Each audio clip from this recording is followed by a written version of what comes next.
बिस्मिल्लाहिर्रहमानिर्रहीम। अस्सलाम वालेकुम नाज़रीन, आप यूट्यूब चैनल देख रहे हैं, मैं इमरान खान। GISPR ने BBC को जो इंटरव्यू दिया उसमें बहुत सारी चीजें तो नॉर्मल हैं जो पहले भी चलती रही हैं, बलूचिस्तान के हवाले से, पाकिस्तान में लॉ एंड ऑर्डर के हवाले से, इंडिया के साथ लड़ाई के हवाले से, तो वो सारी चीजें हम ऑलरेडी जानते हैं। तीन चीजें ऐसी हैं जो उन्होंने कही और वो तनाज़ा इख्तियार कर गई, यानी वो मुतनाज़े हो गई तीनों चीजें, और जो बातें उन्होंने की वो वैसे भी मुतनाज़े ही थी। DGISPR ने जो बातें की हैं उन पे लोग हैरान हैं कि वो ये कह कैसे सकते हैं।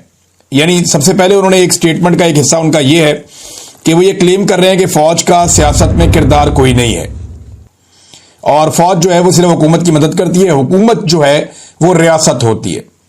ऐसा नहीं है, रियासत के तो सतून होते हैं और 3 सतूनों से मिलकर रियासत बनती है और रियासत की पूरी एक डेफिनेशन है, आइन के आर्टिकल 8 में लिखी है, उसे जाकर आप पढ़ लें, आपको पता चल जाएगा रियासत क्या होती है। लेकिन चलें, DGISPR ने कहा कि जनाब सियासी जमातों से बातचीत करने में कोई दिलचस्पी नहीं है, फौज सियासत नहीं करती और फौज को सियासत के अंदर ना घसीटा जाए, मुलव्विस ना किया जाए सियासत में, ये DGISPR कह रहे हैं। तो ये बहुत बड़ा तनाज़ा बन गया है, क्योंकि एक तरफ DGISPR के जो बॉस हैं, बल्कि उनके बॉस के भी जो बॉस हैं ख्वाजा आसिफ, वो ये कह रहे हैं कि फौज सियासत कर रही है और पाकिस्तान में कोई जमहूरियत नहीं है, बल्कि यहां पे एक हाइब्रिड सिस्टम इस वक्त नाफिज है। ये ख्वाजा आसिफ कह रहे हैं, कोई और नहीं कह रहा। पाकिस्तान के वजीर दिफा, ये बहुत इंपॉर्टेंट ओहदा होता है, कम से कम बाकी सारे मुल्कों में तो होता है, पाकिस्तान में अगर रेलू कट्टा बैठा हुआ है वजारत दिफा पे तो ये पाकिस्तान का कसूर है, लेकिन ओहदा तो ये अहमियत का हामिल है। और वजीर दिफा ये कह रहा है कि यहां पे कोई जमहूरियत नहीं है, बल्कि यहां पे एक हाइब्रिड मॉडल जो है उसका निफाज हो गया है।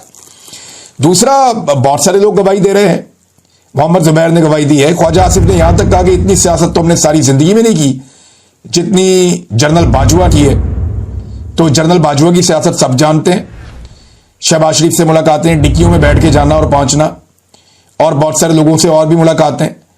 ये तो खुद बताया फजलुर रहमान साहब ने, जिनकी सरबराही में एक अपोजिशन का इत्तेहाद बनाया गया था PDM के नाम से, और उन्होंने खुद बताया कि जनरल बाजवा के कहने पे हमने हुकूमत गिराई थी और वोट ऑफ नो कॉन्फिडेंस हम लेकर आए थे। यानी फौज इसके अंदर मुलव्विस थी, फौजी की आदत। फौजी बेचारा जो बॉर्डर पे खड़ा, उसने क्या मुलव्वस होना है, उसे तो पता ही नहीं होता। वो तो बेचारा वोट डालते हुए भी यही सोचता है जैसे आम पाकिस्तानी सोचता है।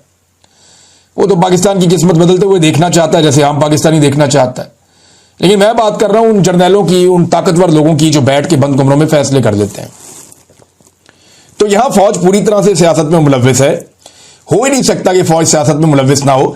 इंटेलिजेंस एजेंसीज ने घरों में दाखिल होकर बंदे अगवा किए हैं, बंदों को उठाया है, उनके ऊपर टॉर्चर किया है, अगवा बराए बयान करवाए गए हैं। ISI के, मिलिट्री इंटेलिजेंस के लोगों ने लोगों को पाकिस्तान में जबरी तौर पे लापता किया और लगातार किया है। तो एक तो उनका ये स्टेटमेंट जो है ये बहुत ज्यादा मुतनाज़े हो गया। दूसरा, जो लापता अफराद के हवाले से उनका एक स्टेटमेंट है, वो बहुत अजीब स्टेटमेंट DGISPR ने दे दिया। उन्होंने कहा कि किसी के पास ये हक नहीं है कि वो किसी को गायब करे, ये DGISPR ने कहा। अब इसकी तफसील आप सुनेंगे तो आप हैरान हो जाएंगे कि पाक फौज के तर्जुबान क्या कह रहे हैं और एक्चुअली जो मिलिट्री एस्टेब्लिशमेंट है वो पाकिस्तान में एजेंसियों के जरिए से क्या कर रही है। यहां तो लोगों को अगवा करने के बाद उनके कपड़े उतारे गए, उन्हें नंगा किया गया। जमील फारूकी की मिसाल है, शहबाज गिल ने यह कहा था कि उनके भी कपड़े उतारे गए। यही बात जो है वो आजम सवाती साहब ने कही कि उनको भी नंगा किया गया। तो यहां तो लोगों को अगवा करने के बाद उनके कपड़े भी उतारे गए। वो ये कहते हैं कि किसी के पास यह हक नहीं है कि वो किसी भी शख्स को गायब करे, उसको उठाए, उसको हफ्ज़े बेजा में रखे।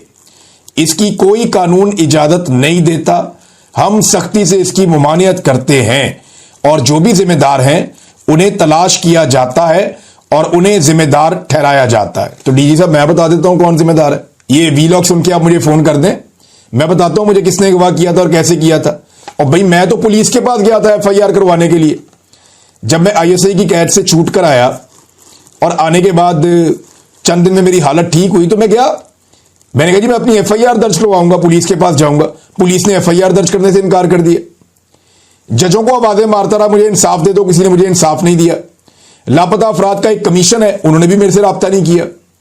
कोई बात करने के लिए तैयार नहीं था, कोई बात सुनने के लिए तैयार नहीं था। और मैं चशमदीद गवाह हूं कि मुझे कौन उठाकर लेकर गया, मैं अफसरान को जानता हूं। मेरे घर के ऊपर ये आप कह रहे हैं ना, ये गैर कानूनी छापे, हफ्ज़े बेजा में रखना और ये चीजें नहीं करते। मेरे घर पे 2 दफा जो छापे मारे हैं वो इंटेलिजेंस एजेंसियों के लोगों ने मारे हैं। आगा शेख सरवर के घर पे जो ऑफिसर गया था वही मेरे घर पे आया था और कई मजीद घरों पे उसी ऑफिसर ने छापे मारे। और यह मकबूल जान साहब के साथ जिसने ओल फोल बकी थी वो भी यही ऑफिसर था, वो साफ बताते हैं, और वही उन्हें उठाकर लाया था। और मुझे खुद उस ऑफिसर ने भी ये बात बताई थी उस वक्त जब मैं उनकी कस्टडी में था। तो नादरीन, ये एक तो गलत है कि दोनों चीजें गलत साबित हुई। एक तो फौज का सियासत में किरदार है, बिल्कुल है, और दूसरा पाकिस्तान की मिलिट्री एस्टेब्लिशमेंट ने एजेंसियों के जरिए से पाकिस्तानियों को जबरी तौर पे लापता किया और बार बार किया है। ये बड़ा सीरियस मसला है। अभी अहमद नूरानी के भाई जो है वो हाल ही में वापस आए हैं, बड़ी तकलीफ उन्होंने उठाई है। इंतजार पंजूता का मामला आपके सामने है, जो हुआ रावलपिंडी से सदाकत अब्बासी के साथ, वो सारा पाकिस्तान जानता उसके साथ क्या हुआ था। फरूख हबीब जो है वो जब प्रेस कॉन्फ्रेंस करने आया तो किनकी कैद से निकल कर आया था, सबको पता था। उस्मान डार के साथ क्या हुआ था, कौन उठाकर ले गया था उसे, सारी दुनिया जानती है कि एजेंसियां उठाकर ले गई थी। वो बेचारे शेख रशीद के साथ क्या हुआ था, चिल्ला कटवा दिया उन्हें पकड़ के। वो सारी जिंदगी जनाब उन्होंने फौज के साथ तल्लक बनाए, एंड में फौज ने उन्हें अगवा कर लिया, एजेंसियां उन्हें उठाकर ले गई। वो बेचारे अभी तक रोते हैं, उन्हें यकीन नहीं आता कि मेरे साथ क्या हो गया। साफियों के साथ भी यही हुआ। अहमद फरहाद को कौन उठाकर ले गया था, और यह मकबूल जान साहब को, आफ्ताब इकबाल साहब को कौन उठाकर ले गया था, समी इब्राहिम साहब को कौन उठाकर ले गया था, ये सारी बातें सबको पता है। मुतीउल्लाह जान को भी उठाया गया था और उसके साथ भी जुल्म किया गया था। तो ये दोनों चीजें जो है ये गलत साबित होगी। तीसरी एक और चीज है, उन्होंने मीडिया के हवाले से कुछ कहा, और मीडिया के हवाले से उन्होंने बड़ा साफ साफ ये कह दिया कि जी मीडिया की तो अपनी पॉलिसी है और उनका अपना एक एडिटोरियल है, और इस पे तो हमारा कंट्रोल नहीं होता। यानी हर मीडिया का अपना एक एडिटोरियल है, उसकी अपनी एक पॉलिसी है, और वो पैमरा के साथ मिलकर करते हैं, और इसके अंदर कोई किसी किस्म का एस्टेब्लिशमेंट का रोल नहीं है। भी पैमरा ने 10 मरतबा अदालतों में आकर कहा कि ये चीज हमने मना नहीं की हुई, फिर भी टीवी चैनल नहीं चला पाए। क्यों? क्योंकि मना किया गया था।